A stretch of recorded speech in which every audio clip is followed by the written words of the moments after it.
आज आपण केरला स्टाईल चिकनची रेसिपी पाहूया।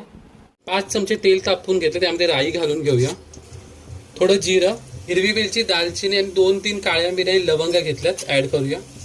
ओल्यावाल्या 2 लाल मिरच्या, 2 हिरव्या मिरच्या, कढीपत्ता, ते मी 3 मीडियम साईजचे कांदे उभे चिरून घेतले, 1 मोठा चमचा आलं लसूण पेस्ट, 2 मीडियम साईजचे टोमॅटो, 1 चमचा हळद, 1 चमचा घरगुती लाल तिखट आणि 1 चमचा काश्मीरी मिरची पावडर, धना जिरा पावडर, 1 चमचा चिकन मसाला आणि थोडीशी काळी मिरी पावडर, चवीनुसार मीठ।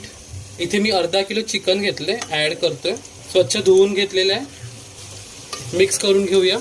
गॅसची फ्लेम लो करून आपल्याला 10 मिनिटं हे शिजवून घ्यायचे। झाकण काढलेलं आहे, थोडंसं आपण पाणी ऍड करूया आणि आता परत आपण झाकण देऊन 10 मिनिटं शिजवून घेऊया। 10 मिनिटं झालेली आहे, चिकन आणि छानपैकी ग्रेव्ही बघा तयार आहे। अशा प्रकारे आपलं केरला स्टाईल चिकन बनवून तयार आहे। रेसिपी आवडल्यास लाईक, शेअर, सबस्क्राईब। धन्यवाद।